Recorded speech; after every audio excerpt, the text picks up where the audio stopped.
하나님을 향한 아름다운 고백, 시편 필사를 통한 기도를 배우는 시간, 시편 73편.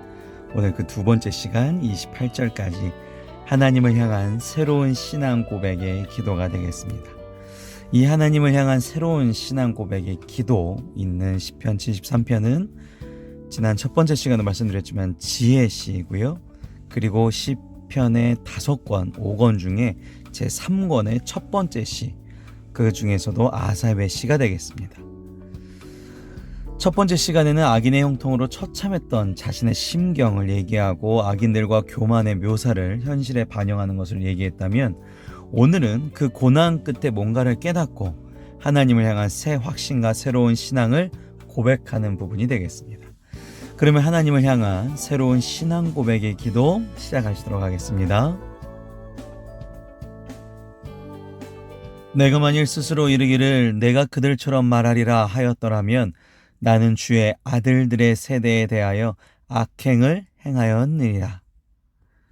이 첫 번째 부분은 하나님의 자녀들 앞에서 사실 이렇게 악인들이 형통하는 이 현실의 뜻을 알지 못한 채 자기도 불평하였다면, 이 하나님을 믿는 세대들, 그러니까 나 외에 하나님의 백성들에게 실족할 수 있는, 나도 그랬으니까, 이 사람들이 이렇게 리더 아삽을 보면서 그래도 자기도 버티고 있는 건데, 이 악인들이 계속 형통하는 걸 보면서 그래도 저렇게 이런 순간에도 그럼에도 불구하고 신앙을 저렇게 지키시는 분들을 보고 우리가 배워야 되는데, 아삽조차 이렇게 무너지기 시작하면 다른 사람들도 시촉할 수 있다. 지금 그 얘기를 하고 있습니다. 그래서 악인이 형통하는 현실에 대해서 불평을 하면 안 된다라는 것을 스스로 이제 자꾸 얘기하고 있는 것이죠.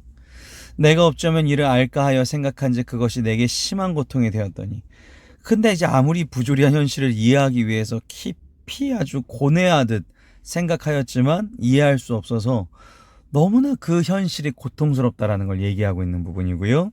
그런데 이제 15절 16절은 지난 첫 번째 시간과 비슷하지만, 그런데 이 17절이 시편 73편의 굉장한 중요한 전환점이 됩니다. 하나님의 성소에 들어갈 때에야 그들의 종말을 내가 깨달았나이다. 그러니까 이 아삽이라는 사람이 얼마나 이 하나님의 성소에 대해서 귀하게 생각하는가를 볼 수 있는 부분이기도 하고요. 그러니까 세상의 어떤 지식보다 내가 찬양하고 말씀을 사모하였더니 내 시선 자체가 하나님께로 돌려져서 뭔가를 깨달아졌어요. 그 뭔가가 바로 그들의 종말이 되겠습니다.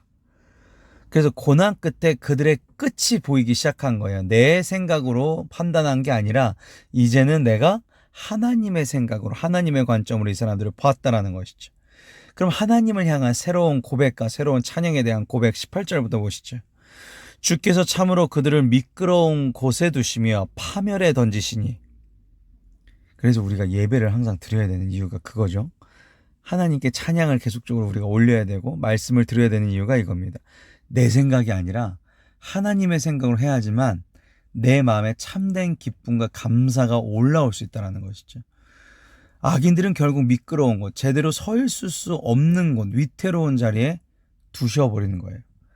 그럼 항상 불안합니다. 우리가 불안한 마음이 들 때마다 그래서 하나님을 의지하는 이유, 나의 전능하신 하나님 아버지께서 나의 아버지시다. 그들이 어찌하여 그리 갑자기 황폐되었는가. 놀랄 정도로 그들은 전멸하나이다.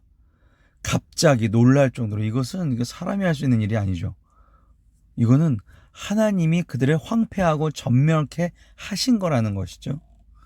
주여 사람이 깬 후에는 꿈을 무시한 같이, 무슨 내가 개꿈 꿨구나, 이렇게 꿈을 무시한 같이 주께서 깨신 후에는 그들의 형상을 멸시하시리니다. 그러니까 지금 네가 보는 악인의 형통함은 정말 찰나의 순간이고, 하나님, 전능하신 하나님 앞에서는 정말 이 형통함조차도 아무것도 아닌 것, 마치 꿈처럼 허무한 것, 노래이기 때문에 역시 찬양 대장답게 노래로 잘 표현이 되었습니다.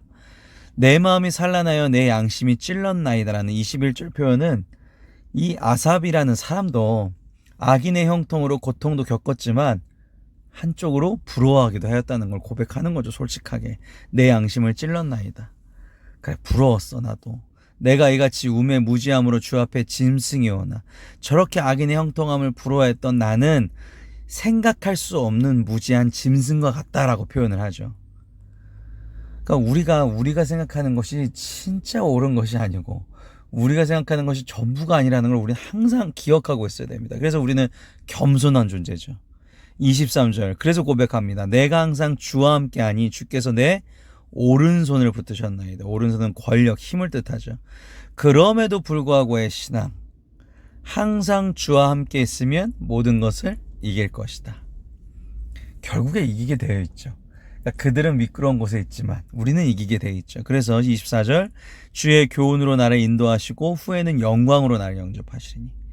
여기서 교훈이라는 것은 내가 살아있을 동안에 은혜를 받으면서 인도해 주신다는 거고요. 뒤에 후에는 영광이라는 것은 이게 예언이죠. 영광으로 나를 영접해 주실 것이다. 죽음 이후에 마지막 심판 때에 주어지는 영광으로 미래에 대한 우리는 확신을 가질 수 있다. 악인들은 미래에 대한 확신이 없습니다. 지금 내가 돈이 풍족하게 있고 내가 뭔가 완벽하게 있다고 해도 이게 한순간이거든요. 정말 한순간에 고통은 오고 한순간에 고난은 찾아옵니다. 미래에 대한 확신, 내가 결국 잘 될 것이다. 지금은 내가 몸이 아파도 하나님 나라에 가면 내가 뛰어다닐 것이다. 난 계속 뛰어다닐 것이다. 아주 그냥 계속 신나게. 이게 미래에 대한 확신인 것이죠. 그러니까 죽음 이후에도 마지막 심판 때에 나에게 주어지는 영광이 있다. 25절 하늘에서는 주 외에 누가 내게 있으리요 땅에서는 주밖에 내가 사모할 리가 없나이다. 하나님이라는 분은 절대적 주권자이신데 내가 절대적으로 신뢰해야 될 분이라는 것입니다. 절대적 주권자이자 내가 정말 절대적으로 신뢰해야 될, 믿어야 되는 분.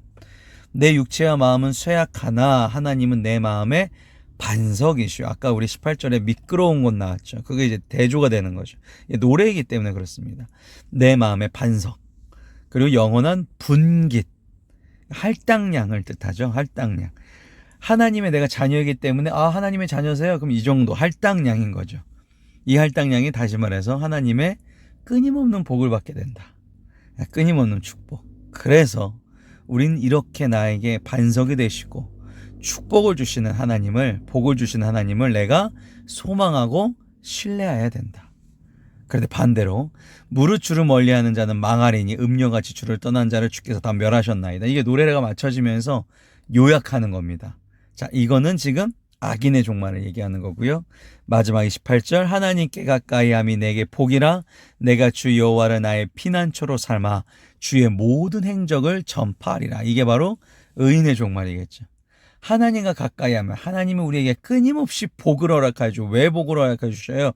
주님께서 나에게 베풀어 주신 은혜를 전파하라고. 내가 전파하기 위해서 사도이기 때문에 복을 받게 되는 걸 다시 한번 기억하시기 바랍니다. 오늘도 전능하신 하나님께, 심판자이신 하나님께 드리는 기도로 마치도록 하겠습니다. 전능하신 하나님께 고백할 수 있는 시간을 주심에 감사드립니다. 오늘도 저의 모든 생각을 알고 계신 주님께서 저의 시간을 드립니다. 주님의 뜻대로 이 시간을 사용하여 주시옵소서. 세상에서 그것이 옳은 것이라는 거짓 증거들에 속아 넘어갈 때가 있습니다. 저희들이 항상 쉬지 않고 주님과 대화하고 그러므로 그런 것들에 넘어가지 않도록 지켜주시옵소서. 주님의 말씀과 찬양과 기도로서 튼튼한 우리 가정이 되게 하여 주시옵소서.